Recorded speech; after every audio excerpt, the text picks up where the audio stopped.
Nosotros les llamamos guardianes de los cerros. Ajá.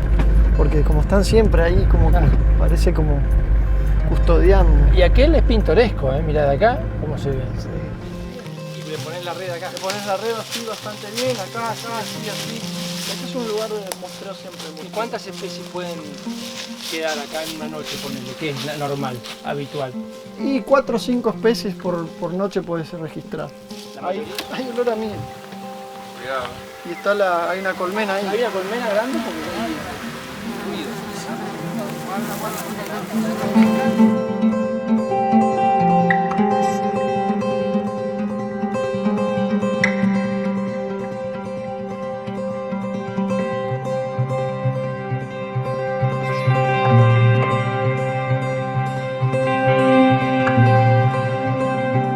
Siempre me impresionó su nombre, hispánico, religioso, marca indeleble de un ejercicio jesuita, La Cruz, una ciudad correntina apoyada en el río Uruguay. Si hay un pueblo que en Corrientes conserva la impronta de aquellos industriosos del alma en esta parte de América, es este. Actualmente, la comunidad de La Cruz se esfuerza en el rescate de ruinas de 300 años, que aparecen en cada rincón de su trazado urbano. Esta es una pieza única y original, un reloj de sol que no se movió 1 milímetro desde que fue plantado aquí, perfectamente calibrado por sus cultores, labrado y encuadrado en base a planos traídos de Europa.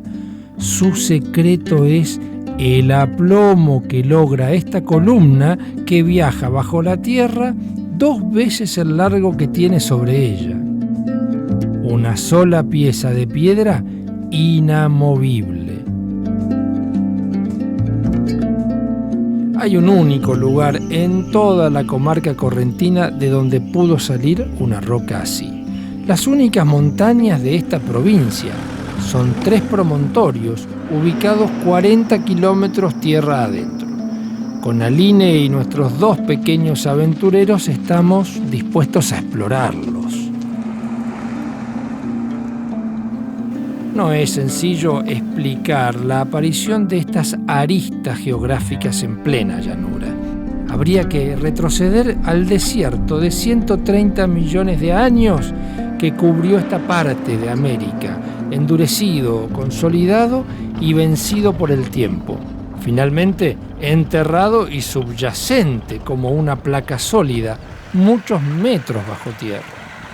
Pasarían 100 millones de años para que, maltratado por el ascenso de los Andes, se rompiera y plegara para emerger en sitios distantes como Santiago del Estero, el sur de Brasil o aquí, en estos 3 cerros que se me antojan icebergs de un mar detenido.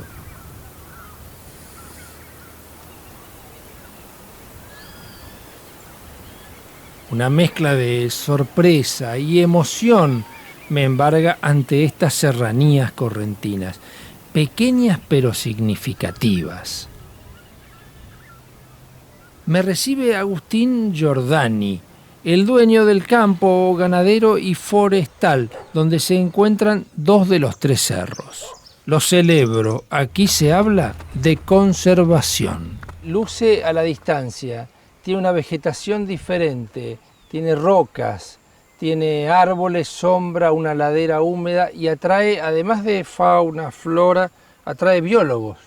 Sí, sí. Vos te hiciste un experto en hacer producción en compañía de estos bichos raros que son los biólogos, botánicos. Botánicos. Sí, sí. No. Geólogos, arqueólogos. Y encima no son solo biólogos, sino especialistas en murciélagos, especialistas en reptiles, especialistas.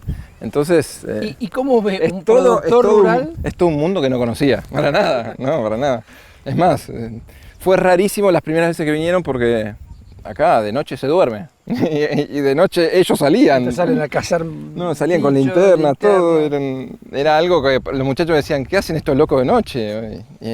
Dormían de día. O los vecinos me decían, no, vimos gente caminando por tu campo. Nadie camina, todos a caballo. Caminar no se camina. Buscando lechuza, murciélago. ¿Cómo se entiende ser productor rural y compatibilizar la producción? Vos tenés que sacar kilos de terneros, tenés tantos vientres, tenés forestación de pino elioti y tenés producción de resinas, y al mismo tiempo te interesa conservar la naturaleza. Eso parece contradictorio. No, todo lo contrario. Si fuera contradictorio, si yo vengo acá y socavo y no queda nada, ¿qué producción tengo en el futuro? Claro.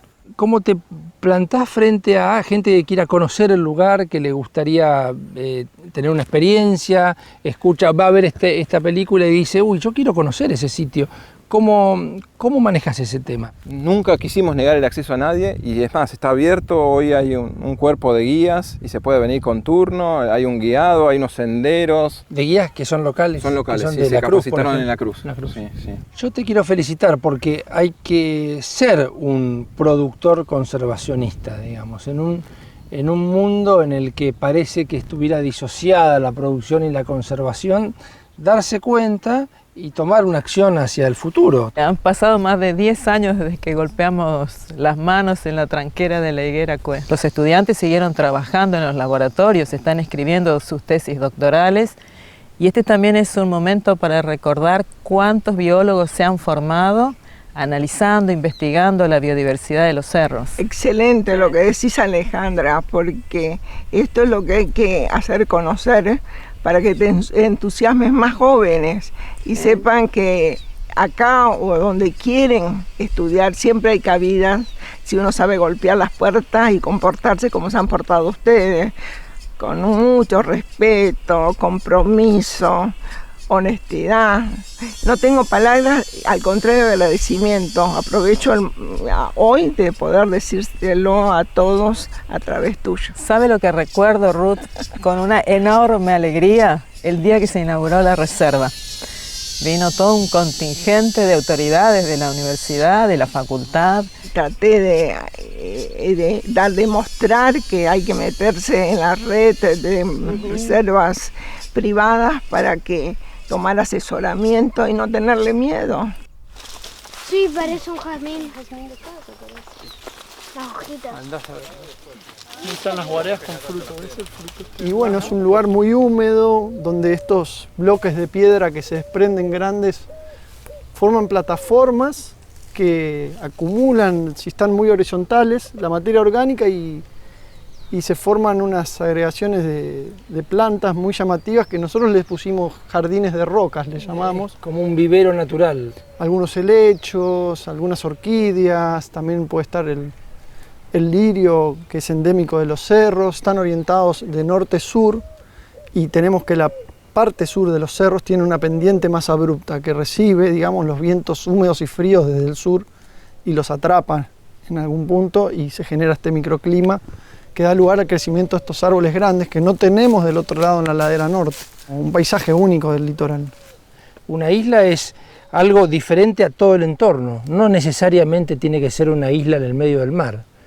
Un cerro en el medio de una llanura que no tiene topografía prácticamente puede ser una isla, y si es distinto y si es diferente a su entorno, acá genera especies diferentes. Es una máquina una fábrica de especies, un laboratorio evolutivo podría ser. Y ustedes son los biólogos que, de insistentes que son, temporada tras temporada, descubrieron especies para la ciencia en este lugar. Bueno, estas especies endémicas que vos decís que son exclusivas de acá y que habitan en este ecosistema y en ninguna otra parte del mundo. O sea, en esta pequeña superficie tenemos una lagartija endémica, que es un geco, estas lagartijas nocturnas, que hemos descrito a partir de los trabajos que realizamos.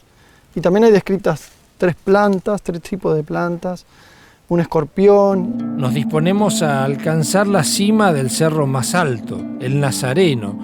No llega a 180 metros sobre el nivel del mar, pero en medio del gigantesco plato hondo que es Corrientes, tiene chapa de montaña. Nuestro viaje vale doble si nos acompañan los que saben.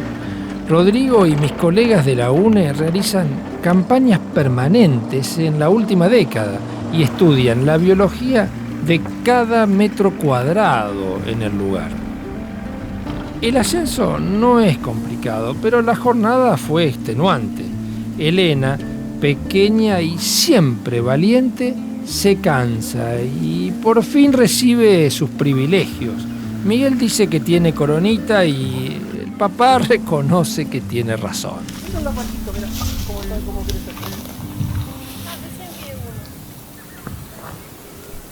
Ahora por ahí alguno más grande se ve. Sería el ipé amarelo. El ipé amarelo. Brasilero. Bueno, es un ipé amarelo, capaz que es una especie... Fíjate, tocalo, es coriáceo pero no tiene pelo. Acá estamos en la cima y tenemos esta comunidad donde los arbolitos más altos, como tenemos acá, este arbolito es un lapacho amarillo que el equipo de botánicos del Instituto de Botánica del Nordeste determinó que es la misma especie que también crece en Misiones. En Misiones, selva paranaense, y en el medio de la llanura solamente arriba de los cerros. Exactamente, como una especie de límite de distribución geográfica, pero aislado de una continuidad, como un relicto poblacional.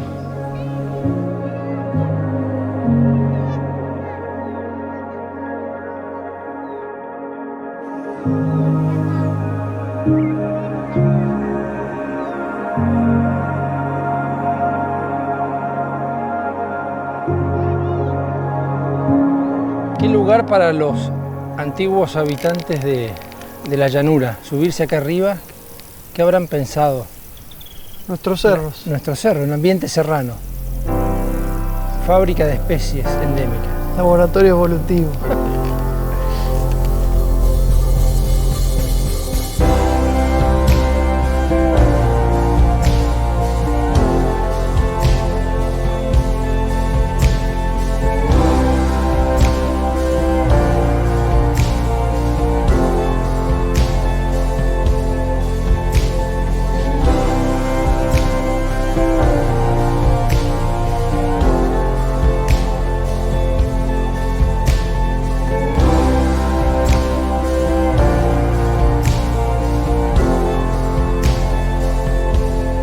¿Te sentís acompañado por la sociedad o te sentís un bicho raro en esta forma de ver las cosas?